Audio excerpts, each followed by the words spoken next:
வணக்கம் நண்பர்களே, நான் உங்கள் நண்பன் தர்சனமூர்த்தி பவனீசன். வெளிநாட்டில் வாழ்ந்து கொண்டிருக்கிற ஒரு தமிழர், ஒரு ஐயா, ஈழத்தில் ஒரு வீட்டை கட்டணும்னு ஆசைப்பட்டு ஒரு கட்டட நிர்மாணத்தில் தேர்ச்சி பெற்றிருக்கிற ஒரு மேசன் வேலை செய்கிற வீட்டை கட்டி கொடுக்குற ஒருவரோட தொடர்பு கொண்டு அந்த நபரிடம் பொறுப்பு கொடுத்து வீட்டை கட்ட தொடங்குகிறார்.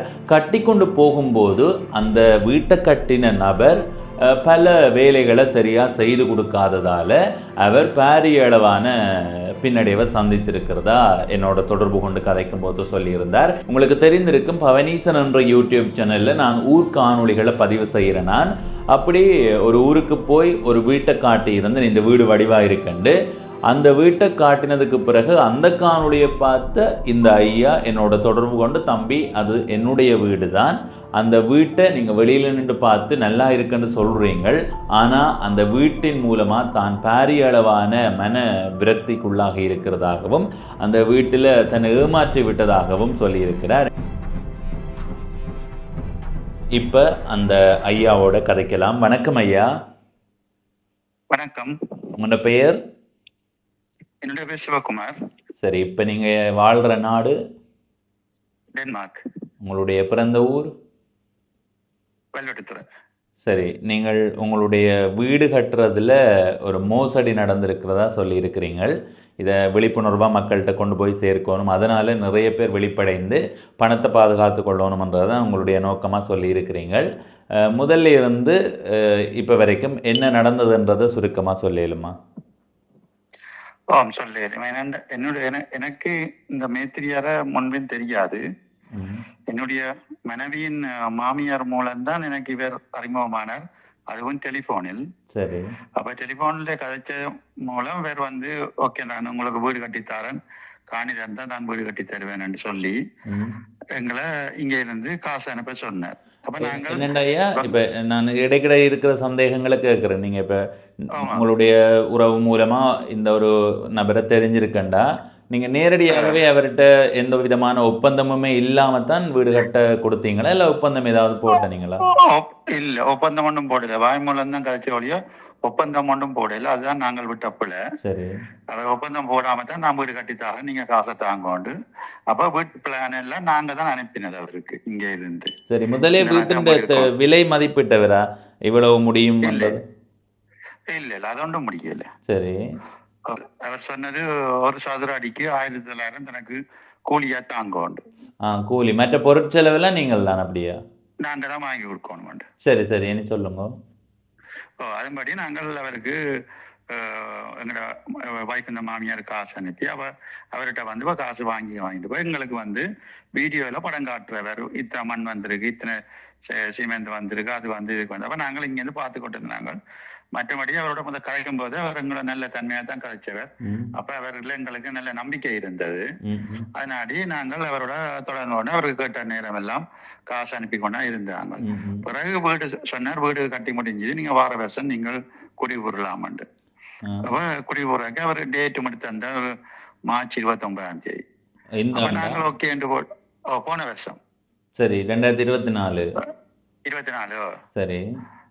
அப்ப குடிபோறதுக்கு டேட் எடுத்து தந்தோம். நாங்க குடிபோற இங்க இருந்து மார்ச் பிப்ரவரி மாதம் நானும் வாய்ப்பு முடிக்கணும் அங்க போனாங்க. அங்க போய் பார்த்தா வீடு என்ன முடியல. அரைகுறையா தான் நிக்குது வீடு, குடிபோடுற அளவுக்கு தன்மையில இல்ல. அப்ப என்னன்னு கேட்டா வீடு பெயிண்ட் மடிக்கல, கேட் போடல, ஒன்றுமே போட இல்ல, நிறைய வேலைகள் முடிச்சு. அப்ப சொன்னார், அப்ப நான் சொன்னேன், என்ன ஏன் நீங்கள் வேலை தாமதிக்கிறீங்கன்னு கேட்கதா, காசு பத்தையில அதான் தாமதிக்கிறோம். அப்ப நான் இவ்வளவு நாங்கள் அனுப்பின காசுக்கு அப்ப நீங்க என்ன செய்த நீங்கள்? இல்ல, நாங்கள் உங்களுக்கு கட்டி முடியும், உங்களுக்கு கணக்கு தருவோம் தானே, அப்ப அதுல பாருங்க. அப்ப சரியான எங்களுக்கு போயிட்டோம். இப்ப நாங்க இங்க இருந்து பிளைட் எடுத்து போடாம டிக்கெட் புக் பண்ணி போயிட்டோம் தானே. அப்ப வீடு கூடி போறோம். அப்ப வேறு பார்த்தார், தனக்கு இவருக்கு கிழமைக்கு 5 லட்சம் தர சொல்லி. அப்ப நாங்கள் அங்க போய் இருந்து போட்டு பிறகு இவருக்கு கேட்க 5 லட்சம் 10 லட்சமா இவற்ற வாய்ப்புக்கு கொண்டே கையில கொடுத்து கொண்டே இருந்தாங்க. வீடு முடியட்டும் காசை கொடுத்து கூட பார்த்தா எல்லாம் முடியல, வேலை முடியல. அப்ப நான் அவரை கூப்பிட்டு கதைச்சு படிச்சேன். அப்ப உங்களோட வீட்டு வேலை முடியல, அதனாடி குடிபூர நிப்பாட்டுவோம், நாங்கள் அடுத்த வருஷம் குடிபூருவோம். அப்ப இவர் சொன்னார், இல்ல நான் எல்லாருக்கும் சொல்லி போட்டேன், வீடு கட்டி முடிஞ்சது, குடிபூரவனும், நீங்க கடைசியா ஒரு 5 லட்சம் ரூபா தாங்கோ, தந்த உடனே இதுக்கு மேல நீங்க எனக்கு காசு தர வேண்டாம், பிறகு கணக்கு பார்த்து போட்டு தாங்க கணக்கு பார்ப்போம். அப்ப சரி என்று கடைசி ஒரு 5 லட்சம் கொடுத்து போட்டு பார்த்தா அங்க வேலை முடியல. அப்ப நாங்கள் வேற ஒரு வீட்டுல நாங்க வாடகைக்கு இருந்தாங்க, நானும் வாய்ப்பும் போய், ஏன்னா இந்த வீடு வேலை முடியல அப்படியே மட்டும் அந்த வில்லேஜ் ஹோட்டல் பக்கத்துல ஒரு வீடு வந்து வாடகைக்கு எடுத்து அதுக்கு ஒரு நாளைக்கு 10,000 ரூபாய்க்கு நாங்க வாடகை எடுத்து அந்த வீட்டுல இருந்தாங்க. அப்ப பிறகு பார்த்தா வேலை முடியல. பின்ன நாங்க பார்த்தோம் இவர்கிட்ட காசு கொடுத்து வேலை முடியலன்னு பிறகு பெயிண்ட் அடிக்கிறதுக்கு மற்றது வெளி கேட் போடுறதுல இருந்து எல்லாமே நாங்கள் பிறகு எங்களோட காசுலயே நாங்க செலவழிக்க தொடங்கிட்டோம். சரி, என்ன எங்களுக்கு வீடு குடிபூரா வேணும். அப்ப பார்த்தா இவர் கீழ் வீடு மட்டும் முடிச்சு தாரன்ற பிளான்ல இவர்கிட்ட பிளான். அப்ப மேல் வீடு முடிக்கிற பிளான் இல்ல. அப்ப நான் 2 மேல் வீடும் கீழ் வீடும் சேர்த்தான தம்பி உன்னோட முடிக்கிறபடி காய்ச்சேன். இல்ல நான் நீங்க அமங்க திருவிழாக்கிற நிற்பீங்க தானே, திருவிழா முடிகிற கடையில நான் முடிச்சு தருவேன் ஒன்று சொல்லியே எங்கள்கிட்ட. அதுக்கு பிறகு நாங்க 2ஆம் மாசம் போனதுல இருந்து குடிபூர்ற கடையில கிட்டத்தட்ட 50 லட்சம் கையால கொடுத்துருக்கோம் பிறகு காசா. அதோட நாங்க நிப்பாட்டி போட்டு அதுக்கு பிறகு நாங்களே எங்கட காசை செலவழிச்சு நாங்களே நான் என்னட்ட கார் இருந்தபடியா கார்லயே போய் நாங்களே யாழ்ப்பாணம் டைல்ஸ்ல இருந்து கதவு பெயிண்டுகள் எல்லாம் நாங்களே வாங்கி பெயிண்ட் ஒரு கான்ட்ராக்டரை கொடுத்து அவருக்கு 3 லட்சம் பேசி நாங்கள் பெயிண்ட் வாங்கி தரோம். அவர் வீடு ஃபுல்லா அடிக்கண்டு அவருக்கு 3 லட்சம் உண்டு. அப்படியெல்லாம் கொடுத்து தான் நாங்கள் ஒரு அளவுக்கு கீழ் விட முடிச்சோம்.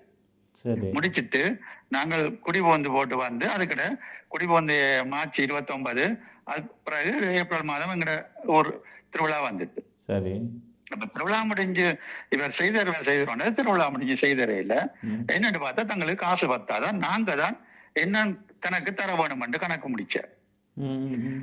அப்ப நான் சொன்ன 1 கோடிக்கு மேல 1,56 லட்சத்துக்கிட்ட நான் உனக்கு தந்துட்டேன், ஆனா நீ அந்த காசுக்கு நீ வீடு கட்ட இல்லையே. அப்ப நான் சொன்னேன், ஓகே நீ சரி உனக்கு காசு தேவையோ முதல் நீ வீட்டை கட்டி முடிச்சு கணக்கு சொல்லு, அதுக்கு பிறகு நான் உனக்கு காசு தரேன். ஆனா இங்க நாங்கள் இனிமே நடுகளை நிக்கலாது, நாங்க போகணும், எங்க நாட்டுக்கு திரும்பி போகணும்.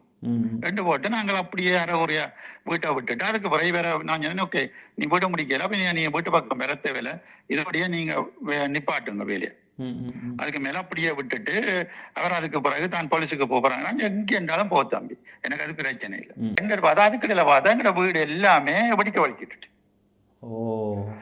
அப்ப அங்க வீட்டை போய் பார்த்தா சொன்னது, இப்படி பார்த்து போனீங்கடா என்ன நீங்க வாரகிட்ட கூட வீடு தரமாட்டோமா போயிட மாட்டேன். ஏனண்டா எல்லா சிவர் பக்கத்துல இருந்து உள்ளுக்குள்ள இருந்து அறையில இருந்து மேல இருந்து எல்லாத்துலயும் வெடிப்பு மழைக்கு தண்ணியும் உள்ளால வீட்டுக்குள்ளால அந்த இரும்பு கம்பி எல்லாம் வழியில தெரிகிற அளவுக்கு வந்துட்டு.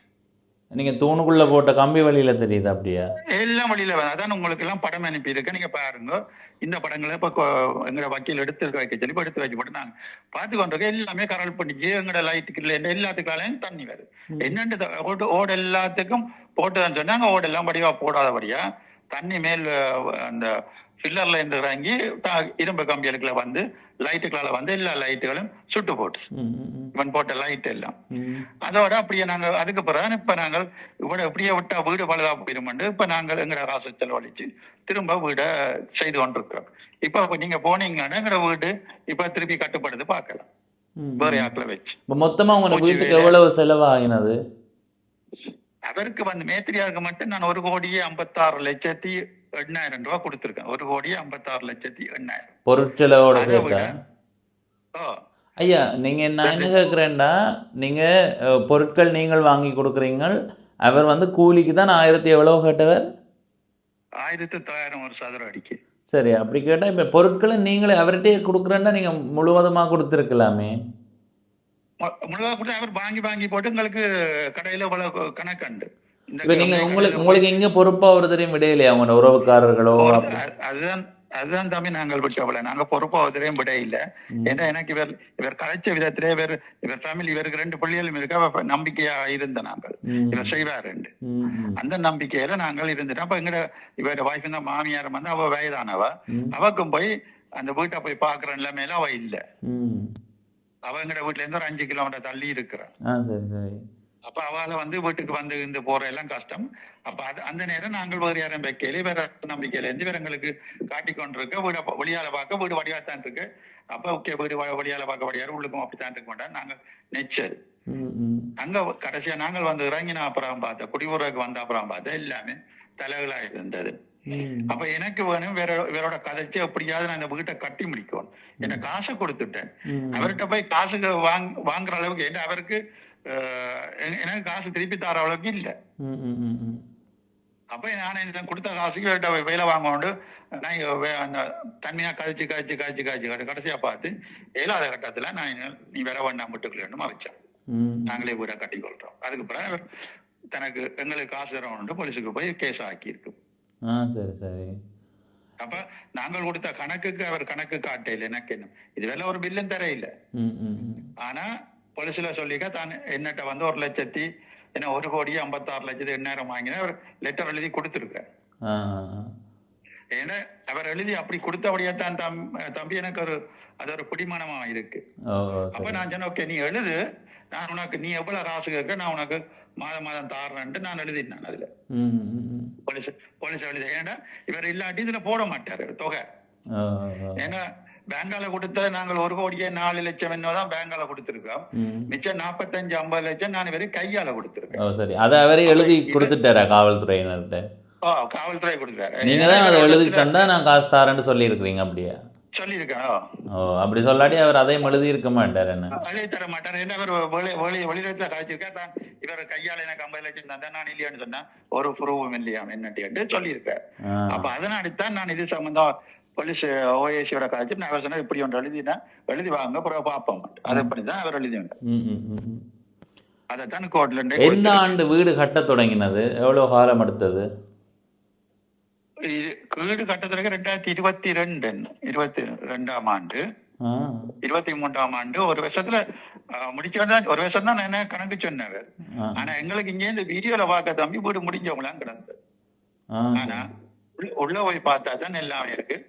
அதான் இப்ப நீங்களும் வந்து நீங்க வெளியே நான் பார்த்துட்டு போனீங்க. நீங்க ஒருக்கா இப்ப உள்ள வந்தீங்கன்னா இப்ப தெரியுவாங்க என்ன இப்ப பூச்சி வேலை நடக்குது. அப்ப எங்க வெடிப்பு இருக்கு எல்லாமே நான் உங்களுக்கு வீடியோ எடுத்திருக்கேன். இப்ப இன்றைக்கும் என்ன ஒரு ஆளை வச்சு வீடியோ எடுத்தேன் ஃபுல்லா உங்களுக்கு தாரா கோயிடும். அவர் அந்த ப்ரொஃபஷனல் வீடியோ கேமரா எடுக்கிறாள் அவரை வச்சு எடுத்திருக்கேன். அவர் இன்றைக்கு 20 அதை நான் உங்களுக்கு ஃபார்வர்ட் பண்றேன். எல்லாத்தையும் பாத்தீங்கன்னா உங்களுக்கு தெரியும் இந்த வீட்டு தான் எல்லாமே இப்ப அப்படி இருக்கு. சரி சரி. நான் என்ன செய்யறேன்னா நாளைக்கு அங்க போய் அதை ஒரு காணொலியா பதிவு செய்யறேன். இப்ப எப்படி நீங்க போங்க, நீங்க போய்க்கல உதயன கிடைச்சா உதயன் வந்து உங்களுக்கு திறந்து விடுவார் வீடு. சரி சரி. என்னன்னா இப்ப நீங்க 2022 வீடு கட்ட கொடுத்திருக்கிறீங்க. 2024ஆம் ஆண்டு 3ஆம் மாதம் நீங்க வீடு குடிபுதல் என்று அவர் சொன்னதுக்கு பிறகு 2ஆம் மாதமே வீட்டை வாரீங்கள், இங்க நாட்டுக்கு வாரீங்கள். வந்து பிறகு எத்தனையாம் குறையோடையே குடிபுறுதல் நடந்தது அப்படியா? 2024 3ஆம் மாதம் குடிபுறுதல் முடிஞ்சது. அதுக்கு பிறகு நீங்க நாட்டுக்கு போட்டீங்க. எத்தனையாம் நாட்டுக்கு போனீங்க? அங்க நீங்க 3 மாதம் முடிய போயிட்டேன். அப்ப எத்தனையாம் மாதம்? ஏப்ரல் மே ஜூன் மேக்கு போயிட்டேன். நாங்கள் ஊருக்கு திரும்பி வந்துட்டேன். திரும்ப போட்டீங்க. இன்னும் பெரியலையா இங்க நீங்கள்? இல்ல பிறகு நான் இந்தியாவுக்கு இந்த பிப்ரவரி வந்தேன் நான். அது வந்து இந்தியா சகோதரம் ஒன்று மோசம் போயிட்டு இந்தியாவில. அப்ப அதுக்கு இந்தியாவுக்கு போறதுக்கு சிலோனுக்கு வந்து விசா எடுத்து போட்டு வீட்டுல 4 நாள் நின்றுட்டு திரும்ப இந்தியா போயிட்டு பிறகு திரும்பி வந்து 2 நாள் நின்றுட்டு அப்படியே கொழும்பு வந்துட்டேன். அப்ப 5 நாள் தான் நின்று. அப்ப வீடு எல்லாம் பார்த்தா பழுதாகச்சு. இப்ப நாங்கள் வீடு கிளீன் பண்றதுக்கே ஒரு ஆளை வச்சிருக்கோம். ஏன்னா எல்லாத்தாலையும் தூசு பொழுது எல்லாம் உள்ள வந்துட்டு இருக்கு. என்ன வீடு ஒழுங்கா முடியல தானே, மழை பெய்தா உள்ளுக்கு எல்லாம் தண்ணி. அந்த சிவர்ல பாத்தீங்கன்னா தெரியும் அந்த பாசி எல்லாம் பிடிஞ்சிருக்கு பாருங்க. நான் 3 லட்சம் ரூபாய் கொடுத்து பெயிண்ட் அடிச்சேன். எல்லா பெயிண்டும் முறி விட்டு போச்சு. ஏன் அது அப்படி உறிஞ்சது? தண்ணி ஊற்றி பாசி. கட்டுமானம் சரியா இல்ல அப்படியா? ஒரு சதத்துக்கும் உதவாது கட்டுமானம். இல்லாட்டி தம்பி கட்டி 1 வருஷத்து 1.5 வருஷம் 2 வருஷத்துல என்ன வீடு எல்லாம் படிக்கும்.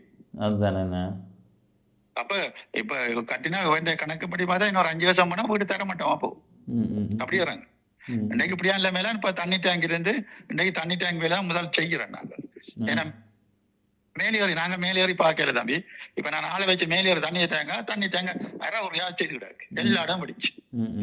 தண்ணி டேங்க் படமும் கிடக்கும், நான் உங்களுக்கு அனுப்பி விடுறேன். வெடிப்புகள் இருக்கா? எல்லா இடம் வெடிப்பு இருக்கு. நீங்கள் ஏமாற்றம் அடைந்திருக்கிறீங்கள், என்னென்ன தவறு விட்டதுன்னு நீங்க நினைக்கிறீங்க? நீங்க விட்ட தவறு சொன்னாதான் மக்கள் அதை எதிர்காலத்துல மாற்றிக்கொள்ளலாம். நான் விட்ட தவறு என்னன்னா, நான் இந்த வீட மேற்பார்வை பண்றதுக்கு ஒரு ஆளை வைக்காது என்ற தப்பு. அதான் எனக்கு போலீஸ் எனக்கு சொன்ன முதல் குற்றம்.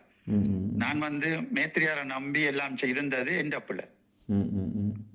நீங்க எப்படி எவ்வளவு காசு கொடுத்தாலும் நீங்கள் கவனிக்கிற ஒரு ஆளை வச்சிருக்கணும், அல்லது ஒவ்வொரு மாசத்துக்கு ஒருக்கா நீங்கள் கணக்கு வழக்க பார்த்திருக்கணும் அவரோட.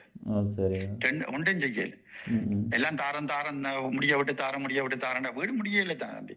கீழ்வட்டை மட்டும் முடிச்சு போட்டு கீழ்வட்டுக்குள்ளே நீங்க போனீங்கன்னா அங்க உள்ள சாமான் எல்லாம் முக்கியமான டெக்கரேஷன் சாமான் நாங்க தான் எல்லாம் யாழ்ப்பாணம் போய் நானும் வைப்பும் போய் தான் எல்லாம் வாங்கினது. ஆக இந்த ஒரு 4 தூணோட ஓடு வச்சு கட்டின வீடு அவ்வளவு 1,56,00,000 அவ்வளவுதான் முடிச்சிருக்கானோ. மிச்சம் எல்லாம் பெயிண்ட் அடிச்சதுல இருந்து, கேட் போட்டதுல இருந்து, அந்த வாசல்ல பதிச்ச கல்லில இருந்து, போர்ட்டிகோல இருந்து எல்லாமே நாங்க தான் செய்தோம். ஆனா என்னண்டா, இப்ப நீங்க ஏற்கனவே வேலை செய்து பிளவாரத திருத்துறதுக்கே பெரிய செலவாகுமே. ஆமா, இப்ப செலவழிச்சு கொண்டிருக்கேன். ஏன்னா இல்லாட்டி ஆக்கள் சொன்ன வீடு கீழே போயிடும். என்ன நிலைய சுத்தி எல்லாம் படி தலைவாசல் நிலைய சுத்திய சிவர் படிக்க வலிக்கிட்டுதான் பாருங்க. எந்த ஒரு வீடும் வாசல் கதவு நில பிடிக்குமா 2 வருஷத்துல சிவர் 10-15 வடிக்காம இருக்கு, நிறைய இடங்கள் வடிக்காது இருக்கிறேன்.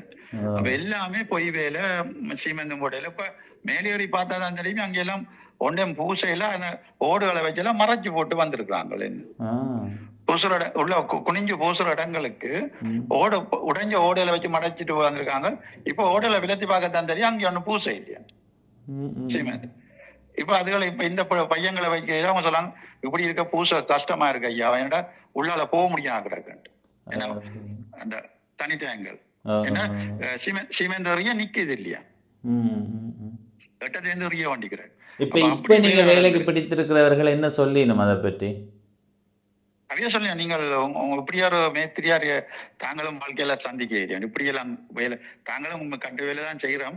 ஆனா இப்படி ஒரு ஏமாத்து வேலை செய்த ஒரு மேத்திரியார நாங்கள் இப்பதான் கண்டிருக்க முடியும் இந்த உங்களோட வீட்டுல. ஆனா உங்களோட வீட்டை வெளியில பார்த்தா ஏதாவது புதுமையா கிடந்து, உள்ள பார்த்தது போல எல்லாம் இருக்கு. தாங்கள் இப்படி ஒரு ஆளை சந்திச்சிருக்க மாட்டோம். இப்படி ஆக்களை ஏமாத்துறது என்ன, சீமெந்த மரணத்துக்கு காட்டியிருக்காங்க. மண்ணை மட்டும் கூட போட்டு சிவந்த போட்ட அப்படித்தான் இந்த சுத்து வரைச்சி வேற எல்லாமே வடிக்கிற காரணம் அதுதான். மற்ற இந்த தூண் போட்டதுக்கெல்லாம் தூண் எல்லாம் மேலால மறைக்க வேணுமா, மேல் பக்கம் அடைச்சாத்தானா அந்த தூண்ல வர தண்ணி உள்ளுக்குள்ள இறங்காது. அவர் மேல எல்லாம் அடைக்க அப்படியாது, அந்த தூண்ல இருந்து தண்ணி எல்லாம் உள்ளுக்குள்ள இறங்கிட்டு அது அப்படியே கம்பி எல்லாம் வலிஞ்சு எல்லா இடமும் கம்பி நிலத்தால சுரண்டு அந்த கம்பியில முன்னால இருக்க மண்ணெல்லாம் கொட்டுப்படுது. நான் இன்னும் ஒன்று வீடியோ இருக்கு, உங்களுக்கு அனுப்பி விடுறேன் பாருங்க, அந்த தூணுகள் அந்த கம்பி தெரியுற இடம் எல்லாம். சரிண்ணா சரிண்ணா, நான் நாளைக்கு உங்களோட வீட்டடிக்கு போய் நான் அதை எந்த இடம் அதெல்லாம் சொல்லாம நான் அந்த வீட்டின் நிலைமையை மக்களுக்கு வெளிப்படுத்தி விடுறேன், அவ்வளவுதான். ஏன்னா இது என்னமா எப்படியே என்ன வெளிநாட்டில் உள்ள தமிழாக்கள் இப்படி ஏமாறக்கூடாது. இல்ல இதுல இப்ப இந்த காணொலிக்கு கீழே என்ன 4-5 கருத்துக்கள் வரும், இவர் தான் பிளவிட்டு இருக்கிறார், இவர் தான் இவர் அப்படி வரும். ஆனா என்னண்டா, இங்க இப்போ சொல்லப்போனால் எங்களுடைய ஊர்ல இருக்கிற எங்களாலேயே சில விடயங்களை சமாளிக்க முடியல, சில பிள்ளைகள் நடந்து கொண்டு தான் இருக்குது. அப்படி இருக்கும்போது நீங்கள் மேற்பார்வையாளரை வைக்காதது ஒரு தவறாக இருந்தாலும் ஒரு நம்பிக்கையா நீங்க கொடுக்க அதை நம்பிக்கையா செய்து முடிச்சிருக்கணும். என்ன அப்பதான் நீங்க இன்னும் 2 பேருக்கு சொல்லுவீங்கள், அவரை பிடிச்சு கட்டுங்கன்னு சொன்னா அது மூலமா அவருக்கும் வேலை வாய்ப்பு, அது அவருக்கு கீழே வேலை செய்யற ஒரு 10 பேருக்கு வேலை வாய்ப்பு போகும். அதை சரியா அவர் பயன்படுத்திக் கொள்ளல என்றது மனவேதனை தான். சரி, நாங்கள் அங்க கனகால நிக்க நாங்க வந்துட்டோம் தானே, வந்த அப்புறம் இப்ப என்ன மேத்தியா சொல்லிக்காரு ஊருக்குள்ள எங்களுக்கு காசு தர எல்லாம் தானே அங்க வீட்டு வேலை முடியலையா. எவ்வளவு காசு என்ன தரோட, இன்னும் 40 லட்சம் தனக்கு தர மாதிரி இருக்கான். தான் கடையாளுக்கு சாமான் வாங்கின காசு இப்படித்தான் கணக்கு முடிச்சிருக்கான். 40 லட்சம் என்ன தர வேணும். அப்ப எத்தனை சதுர அடி உங்களுடைய வீடு? 1600 சதுர அடி கிட்ட வேற நினைக்கிறேன். அவர் எவ்வளவு சொன்னவர்? 1900 ரூபா. 1900 1600 சதுர அடிக்கு 30 லட்சம் ரூபா அந்த மாதிரி அவற்றை கூலி செலவு மட்டும் வரும். அந்த அளவு போயிருக்குமா? 1,56,80,000 ரூபா அவரு காசா கொடுத்துருக்கோம். நாங்க 1000 பேங்குக்கு போட்டிருக்கோம், அவர்கிட்ட வாய்ப்பு கொடுத்துருக்கோம். எங்கட பகுதியில இருந்து அவனுக்கு போயிருக்கு 1,56,80,000 ரூபா. அதாவது ஒத்துக்கொண்டா எழுதி கொடுத்துருக்காரு. ஓ, ஆனால் இப்போ சாதாரணமாக 10,000 ரூபாவுக்கும் வீடு செய்யலாம். சில வீடுகள் செய்கிறதுக்குன்னா 15,000 20,000 அந்த மாதிரியும் செலவாகும். இப்போ 10,000 படி பார்த்தாலே 1,60,00,000 ரூபாய் தான் அந்த சதுர அடிக்கான கணக்கு. மொத்த செலவு வருது பொருட்செலவோடு சேர்த்து. இப்போ நான் 1-2 இடத்த விசாரிச்சிருக்கிறேன் முதல். 10,000 ரூபாய் 9,000 ரூபாவுக்கே வீடு செய்யலாம்னு சொல்கிறவே, அதுக்குள்ளே நாங்கள் போட போகிற பொருட்களை பொறுத்து அதனுடைய விலை 10,000-லேருந்து 11,000 15,000 20,000 கூடுமென்று சொன்னவே.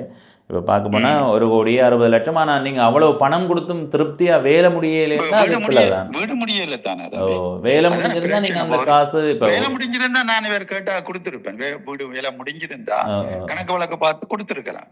வீடு வேலை முடியல. ஆக கீழ்வட்டுக்கே நான் இவ்வளவு காசு கொடுக்கணும். கீழ்வீட்டுக்கு மட்டும்தான் இவ்வளவு முடிஞ்சதா? இவ்வளவு அதான் மற்ற ஒன்றும் முடியல. மேல் வீட்டு கதவு இல்ல, பாத்ரூம் இல்ல, ஒன்றும் இல்ல. மேல் வீட்டுக்கு நீங்க என்னன்னா இப்ப இதுல நீங்க விட்ட தவற நான் ஒன்று சொல்லுவேன். நீங்க விட்ட தவறுகளை நான் சொல்றேன். இப்ப மக்களுக்காக சொல்றேன். முதலாவது நீங்க சரியான ஒப்பந்தம் போடாதது, 2வது ஒரு பொறுப்பாளர் அங்க வைக்காதது, 3வது நீங்க கூலிக்கு கதைச்சு போட்டு பொருட்கள செலவு காசையுமே அவர்கிட்ட அனுப்பினது. விளங்குதா? அதுலதான் நீங்க விட்ட பிள்ளை என்று நான் நினைக்கிறேன். நீங்க அது ஒரு பெரிய பிள்ளை என்னன்னா, நீங்க ஒரு வீட்டுக்கு மொத்தமாக ஒரு சதுர அடிக்கு பொருட்செலவோடு சேர்த்து கூலியும் சேர்த்து 10,000 ரூபான்னு அவர் பேசியிருந்தா பரவாயில்லை. அவர் கூலிக்கு மட்டும் பேசின எடுத்து நீங்கள் அவர்கிட்ட கொண்டு போய் அவ்வளவு தொகையை கொடுத்துருக்க கூடாது. நாங்கள் இப்படி ஏமாறோன்னு எதிர்பார்க்கல. வெளிநாட்டுல இருந்து போறது நாங்கள் 42-43 வருஷம் நான் சிலோனை விட்டு வெளியில வந்து அடிக்கணக்கால நாங்க போகாம இருந்தேன். போனது காக்கள் கதைச்ச நம்பிக்கை வந்துட்டு ஓகேன்னு போட்டு கட்டினேன். ஆனா இப்ப இதுல உங்களை குறை சொன்னாலும் நான் என்ன சொல்லுவேன்டான்னா, ஒரு வேலை வாய்ப்பு என்ன இது ஒரு வீடு கட்டி முடியும் வரைக்கும் எத்தனையோ பேருக்கான வேலை வாய்ப்பு. அப்ப அந்த வாய்ப்பை ஒரு ஆள் இப்படி செய்யறதால நிறைய பேர் ஒரு வெறுப்பு தன்மை வரும். அது சரியா பயன்படுத்தி கொள்ளல. வேலை முடியல தம்பி. நீங்க பார்த்தப்பல நான் அவனு என்ன செய்யறேன், இந்த வீட்டை லைட் எல்லாத்தையும் போட்டுட்டு வீடியோ எடுத்து Facebookல போட்டுட்டேன். இந்த வீடு கட்டி முடிஞ்சது. அப்ப அதனால அவனுக்கு நிறைய இதுகள் வர வலிக்கிட்டு என்ன ஓடர்களை இந்த வீட்டை காட்டி. ஆனா சனங்களுக்கு உள்ள போய் பார்க்க இல்ல ஒரு சனம். அது சரி. நீங்களும் வெளியில பார்த்துட்டு தான் சொன்னீங்க. அதான் நானும் வெளியில இருந்து பார்த்துட்டு தான் சொன்னது. அப்பதான் நடந்தது. நாங்களும் இங்க இருந்து பார்க்க உள்ளுக்கு நீங்க இப்ப மேல் வீடு வேலை முடியலைன்னா அது எந்த அளவுக்கு வேலை? நில வேலை முடியலையா? நிலத்தினுடைய வேலை ஒன்றுமே முடியல தம்பி. மாவளும் போடல. அப்படியா? மாவளும் போடல, ஒன்றும் போடல, நிலம் முழிக்கல, ஒன்றும் முழிக்கல. அதனால அங்க இருந்து புழுதி எல்லாம் கீழே வருது. சரி சரி சரி. அப்ப நாங்கள் இப்ப மேல போற படியெல்லாம் அடைச்சு விட்டுருக்கோம். மாடியும் சேர்த்து தான் 1,200 சதுர அடி. அப்படியா? மாடியும் சேர்த்து தான் 1000 அப்படி வரும். ஓ சரி சரி சரி. நான் இதை பதிவு செய்கிறேன், மக்கள் பார்த்து வெளிப்படையட்டும். எதிர்காலத்தில் வெளிநாட்டில் இருந்து இங்கே ஒரு வீடு கட்ட போகிறீங்களா, ஏற்கனவே நீங்கள் தெரிவு செய்திருக்கிற நிறுவனம் எந்த நிறுவனத்தின் மூலமாக கட்டுறதுக்கு தீர்மானித்திருக்கிறீங்களோ அந்த நிறுவனம் கட்டின வீடுகளை போய் பாருங்கோ. ஒரு 10 வீட்டை பாருங்கோ. அந்த 10 வீட்டையும் அந்த நிறுவனத்தினுடைய உரிமையாளர்கள் வராமல், அந்த நிறுவனத்தினுடைய ஊழியர்கள் வராமல் பிறகும் போய் பாருங்கோ. போய் பார்த்து அவர்கள்ட்ட அறிவுரை கேளுங்கோ. அந்த வீடு கட்டி கொடுக்கப்பட்டிருக்கிறவர்கள்ட்ட இவர்கள் செய்து தந்தார்கள், ஏதாவது அதிருப்தி இருக்கா, எதுவும் பிடிச்சிருக்கா, இது போன்றவற்றை பார்த்து ஆராய்ந்ததுக்கு பிறகு வீட்டை கட்ட தொடங்குங்க. ஏனெண்டா நிறைய பேர் என்ன செய்கிறார்கள் என்றால், ஒரு மிச்சம் பிடிக்கணும் அல்லது பெரிய அளவில் பணத்தை தாங்கள் லாபமாக பெற்றுக்கொள்ளணுன்றதுக்காக தரமில்லாத பொருட்களை போடுவார்கள், சீமெந்த குறைவாக போடுவார்கள், கம்பியை குறைவாக போடுவார்கள். இப்போ இந்த மாதிரியெல்லாம் நடக்கும்போது மிகுந்த அவதானத்தோடு நீங்கள் செயற்படணும். 1 ரூபா 2 ரூபாய் இல்லை, 1,50,00,000 ரூபாவுக்கும் அதிகமான கணிசமான தொகையை வந்து இவர் கொடுத்திருக்கிறார். எத்தனை ஆண்டு வேலை நடக்கும்ன்றதை ஒப்பந்தத்தில் எழுதுங்கோ. 6 மாதத்திலேயோ ஒரு ஆண்டிலே வேலை முடியுமெண்டா ஒரு மாதத்துக்கு ஒரு ஆளுக்கு 50,000 ரூபாய் கொடுத்து 6 லட்சம் ரூபாய் காசு செலவழிக்க மாட்டீங்களா? நீங்கள் ஒரு ஆண்டுக்கு 6 லட்சம் ரூபாய் காசு செலவழித்து ஒரு ஆளை வேலைக்கு வையுங்கோ. அந்த வேலைக்கு வைத்து அவர் எல்லாத்தையும் பார்த்து பார்த்து பார்த்து உங்களுக்கு சொல்லுங்கோ. என்னென்ன மாதிரியான பொருட்களை பயன்படுத்தினும், மாபிளில் நிறைய வகைகள். அப்போ அதோட அது பற்றிய தகவல்களை தெரிந்தவர்கள்ட்ட அதை கொடுத்து செய்யுங்க. என்னை பொறுத்த வரைக்கும் நீங்கள் நல்லா பெரிய ஒரு 4 கோடிக்கு வீடு கட்டுறீங்களேண்டா அந்த 4 கோடி ரூபாய் வீட்டுக்கு ஒரு மாதத்துக்கு ஒரு ஆளுக்கு 1 லட்சம் ரூபாய் சம்பளம் கொடுத்து அவரை மேற்பார்வைக்கு அமர்த்துறதால உங்களுக்கு எந்த விதமான ஒரு பின்னடைவும் வந்துடாது. அப்படி அமர்த்தாமல் விட்டால் 4 கோடி ரூபாய் வீடும் பெரிய அளவில் பாதிக்கப்பட்ட நிலையில் சரியாக கட்டுமான பணிகள் நடக்காத ஒரு நிலையிலே இருக்கும். எனவே முடிந்த அளவு மிகுந்த கவனம் எடுத்துக்கொள்ளுங்க. அடுத்தது வேற என்று நினைக்கிறீங்களா? அறிமுகப்படுத்த மாட்டார். எனவே முடிந்த அளவு இதில் அவதானமாக இருங்கோ. வெளிநாட்டில் இருக்கிறவர்களும் சரி, இங்கே வேலை செய்கிறவர்களும் சரி அவதானமாக செயற்படுங்கோன்றதை இந்த காணொளியில் பதிவு செய்து விடைபெறுகிறேன். நன்றி, வணக்கம்.